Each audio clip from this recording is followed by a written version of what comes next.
सुंदरवन जंगल में टुनटुनी चिड़िया अपनी माँ टूनी चिड़िया के साथ रहती थी। टुनटुनी चिड़िया को बचपन से ही सिलाई करने का बहुत शौक था। जब भी उसे समय मिलता वो अपनी माँ की सिलाई मशीन निकाल कर उस पे सिलाई करने लगती। माँ ये देखो ना, मैंने कितनी अच्छी फ्रॉक सिली है। अरे वाह बिटिया, तूने तो बहुत अच्छी सिलाई की है। लेकिन बेटा तू अपनी पढ़ाई पर भी ध्यान दे। मैं तुझे एक बड़ी अफसर बनाना चाहती हूँ। तेरी परीक्षा होने वाली है और तू सिलाई करने में लगी रहती है। माँ मुझे सिलाई करना अच्छा लगता है। मैं पढ़ाई के साथ साथ सिलाई करना भी सीखूंगी। मैं कुछ नहीं जानती। आप मेरा दाखिला किसी सिलाई सेंटर में करवा दो। ठीक है टुनटुनी, जब तेरा इतना ही मन है तो मैं तेरा दाखिला किसी सिलाई सेंटर में करा देती हूँ। अगले दिन टूनी चिड़िया टुनटुनी का दाखिला एक सिलाई सेंटर में करवा देती है। अब टुनटुनी पढ़ाई के साथ साथ सिलाई भी मन लगा कर सीखने लगती है। कुछ ही दिनों में टुनटुनी की स्कूल की पढ़ाई हो जाती है। एक दिन टूनी की सहेली बबली कबूतरी उसके घर आती है।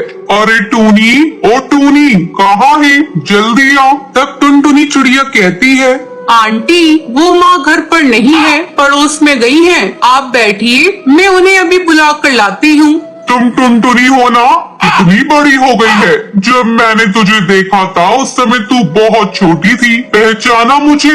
मैं तेरी बबली आंटी हूँ। टुनटुनी तू जाकर अपनी माँ को बुला ला। टुनटुनी चिड़िया पड़ोस में अपनी माँ को बुलाने के लिए चली जाती है। थोड़ी देर बाद टुनटुनी चिड़िया अपनी माँ को लेकर घर आती है। अरे बबली कबूतरी, तू कब आई? टुनटुनी तू जाकर चाय बना ला। फिर टूनी चिड़िया बबली कबूतरी से बातें करने लगती है। बबली कबूतरी टूनी से कहती है, टूनी तेरी बेटी बहुत प्यारी है। मैं इसे अपने घर की बहू बनाना चाहती हूँ। मेरा बेटा बंटी एक वकील है और उसके लिए मुझे तेरी बेटी जैसी ही एक संस्कारी बहू चाहिए थी। तेरी बेटी मुझे बहुत पसंद है। तुझे इस रिश्ते से कोई एतराज तो नहीं है ना? नहीं नहीं बबली कबूतरी, ये तुम कैसी बातें कर रही हो? मुझे इस रिश्ते से कोई ऐतराज नहीं है। मैं लाख कोशिश करके भी इतना अच्छा रिश्ता ढूंढ नहीं पाती।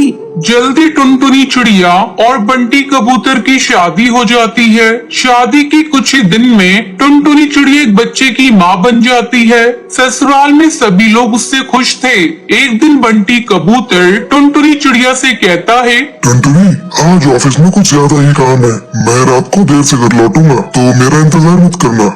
इतना कहकर बंटी कबूतर वहाँ से चला जाता है। लेकिन थोड़ी देर बाद कालू कौआ तेजी से उड़ता हुआ उसके घर आता है। गजब हो गया टुनटुनी बहन। जब बंटी कबूतर अपने ऑफिस जा रहा था तब एक बाज ने उस पर हमला कर दिया, जिसमें उसकी मौत हो गई। इतना सुनते ही टुनटुनी चिड़िया रोने लगती है।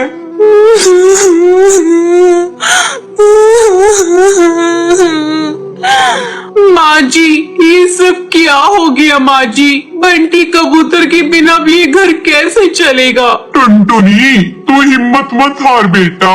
ऊपर वाले की मर्जी के आगे किसी की नहीं चलती। इस तरह कुछ दिन गुजर जाते हैं। टुनटुनी चिड़िया अपना दुख भुलाकर सिलाई का काम करना शुरू कर देती है। आस पड़ोस के पक्षी उसके पास अपने कपड़े सिलवाने के लिए आने लगते हैं। एक दिन हरी काकी उससे कहती है, टुनटुनी तू तो इतनी अच्छी दर्जी है, इसके बारे में तो मुझे पता ही नहीं था। कम पैसों में बहुत अच्छे कपड़े सिल देती है। तू ऐसा कर, अपना एक बुटीक खोल ले। हाँ काकी, आपका सुझाव बहुत अच्छा है। मैं जल्दी ही अपना बुटीक खोलूंगी, लेकिन इसके लिए पहले मैं माँ जी से इजाजत लूंगी। हरी काकी के जाने के बाद टुनटुनी चिड़िया अपनी सास से बुटीक खोलने की इजाजत मांगती है। माँ जी क्यों ना मैं अपना एक बुटीक खोल लूं, इससे अच्छी कमाई हो जाएगी। ठीक है टुनटुनी, तुझे जो अच्छा लगे वो कर। तू अपनी बुटीक का अच्छे से काम कर, मैं तेरे बच्चे को संभाल लूंगी। जल्द ही टुनटुनी चिड़िया अपना बुटीक खोल लेती है। अब उसकी कमाई पहले से दुगनी हो गई थी। इस तरह टुनटुनी चिड़िया खुशी खुशी अपनी जिंदगी बिताने लगती है। टुनटुनी नाम की धोबन अपने पति बंटी के साथ धोबी घाट पर काम किया करती थी। टुनटुनी और बंटी की जिंदगी में खुशियों की कोई कमी नहीं थी। उनके पास जितना अनाज होता था वो उसमें गुजारा कर लेते थे। एक दिन बंटी अपनी पत्नी टुनटुनी को कहता है, टुनटुनी, जब से तुम मेरी जिंदगी में आई हो मुझे ऐसा लगता है मेरे सारे दुख और दर्द कहीं चले गए हैं। हाँ जी, ये तो आपका बड़प्पन है। मैं तो आपसे शादी करके बहुत सुखी हूँ। बस मेरी जिंदगी में एक ही कमी लगती है, काश वो भी हो जाए। इतना ही कहकर टुनटुनी चुप हो जाती है। टुनटुनी, मुझे पता है तुम किस बारे में बात कर रही हो, लेकिन नसीब के आगे किसका चला है।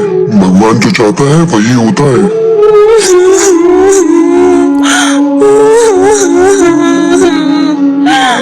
मैंने कभी किसी का बुरा नहीं किया, फिर क्यों भगवान ने मुझे बांझ बना दिया? क्यों मेरे पास कोई भी संतान नहीं है? मैं हमेशा से ही दूसरे के बच्चों को खिलाकर अपना दिल बहला लेती हूँ, लेकिन मेरा भी मन करता है मेरी खुद की संतान हो जो मुझे माँ कहकर बुलाए। टुनटुनी, तुम परेशान क्यों होती हो? कोई नहीं, भगवान ने चाहा तो हमारे पास भी संतान होगी। चलो अब अपना काम करते हैं। कुछ कपड़े धुलने के लिए पड़े हैं, उन कपड़ों को धो लेते हैं। हाँ जी, आप सही कह रहे हैं। चलिए, काम तो करना ही है। टुनटुनी जाकर कपड़ों का गट्ठा खोलती है और उसे देखकर रोने लगती है।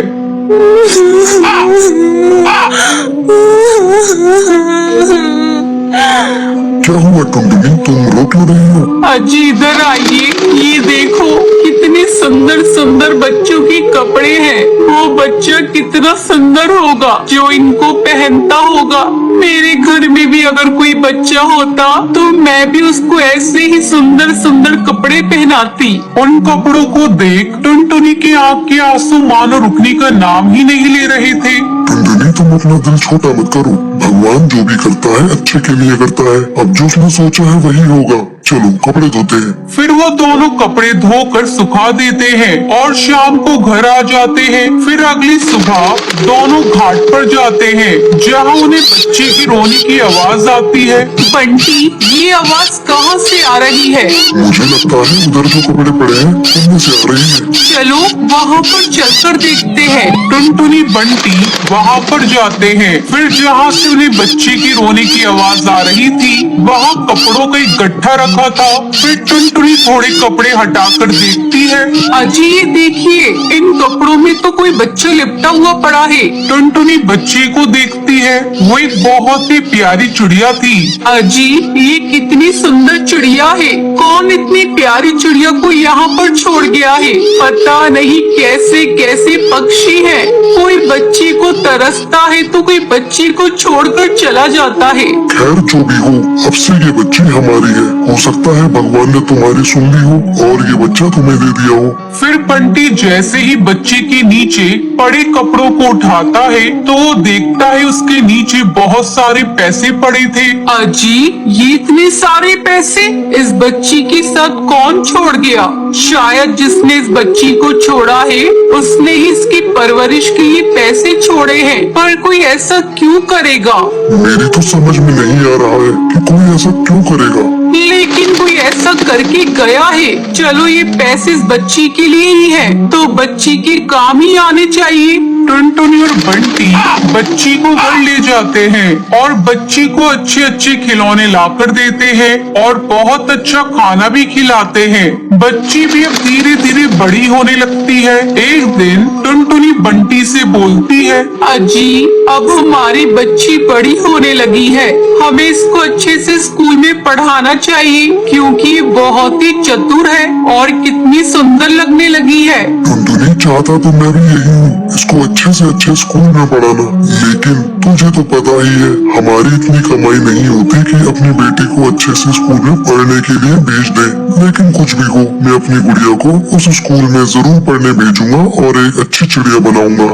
बंटी सोचकर अपने धोबी घाट की तरफ चलता है तो वो देखता है उसके धोने वाले कपड़ों के बीच में कुछ पैसों की गड्डी पड़ी थी। फिर वो सोचता है, आखिर ये सब कौन कर रहा है? इसका मतलब कोई तो जानता है कि उसकी बच्ची हमारे पास है और वो उसके बदले हमें पैसे देकर चला जाता है। फिर बंटी पैसे उठा लेता है और बच्ची को अच्छे से स्कूल में पढ़ने भेज देता है। एक दिन बंटी टुनटुनी से कहता है, टुनटुनी, पता नहीं जब भी हम पैसों की बातें करते हैं या उसकी जरूरत होती है तो कोई हमारे कपड़ों में पैसे छोड़कर चला जाता है, लेकिन ये सब कर कौन रहा है? हमको उसका पता लगाना पड़ेगा। अजी आप सही बोल रहे हैं, इसके लिए हमें कुछ न कुछ तो करना ही पड़ेगा।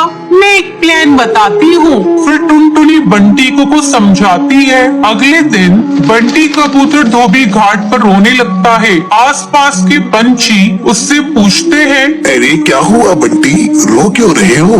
क्या बताऊं भाई, मेरी बेटी ने आज कुछ खिलौनों की मांग करी है और मेरे पास बिल्कुल भी पैसे नहीं है। मैं नहीं चाहता कि मेरी बेटी का दिल दुखे, इसलिए मैं उसे खिलौने दिलाना चाहता हूँ, लेकिन मेरे पास पैसे नहीं है।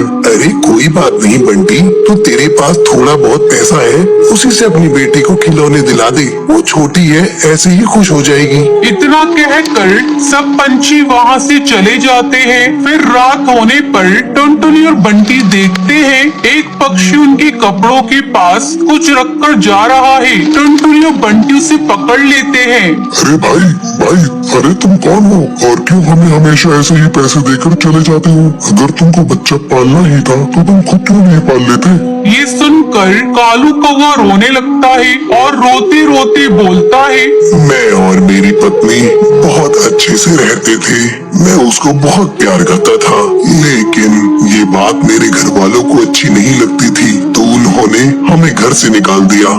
जैसे ही मेरी बेटी का जन्म हुआ तो उसकी माँ इस दुनिया को छोड़कर चली गई। कुछ दिन तो मैंने अपनी बच्ची की परवरिश की, लेकिन ये मुझसे नहीं हो पा रहा था। ये आपकी बच्ची है, फिर आपने अपनी बच्ची को हमें क्यों दिया? मैंने एक दिन यहाँ टुनटुनी बच्ची के लिए तड़पते हुए रोते हुए देखा। फिर मैंने सोचा कि आपको संतान की जरूरत है, इसलिए चुपके से बच्ची को यहाँ छोड़ गया। और जैसा मैंने सोचा था बिल्कुल वैसा ही हुआ। मैं जरूरत पड़ने पर पैसे देकर जाता हूँ, जिससे मेरी बच्ची की परवरिश में कोई कमी ना आए। मैं आप लोगों से हाथ जोड़कर बोलता हूँ कि मेरी बच्ची को कभी भी ये मत बताना कि मैं उसका पिता हूँ, वरना वो मुझसे नफरत करने लगेगी।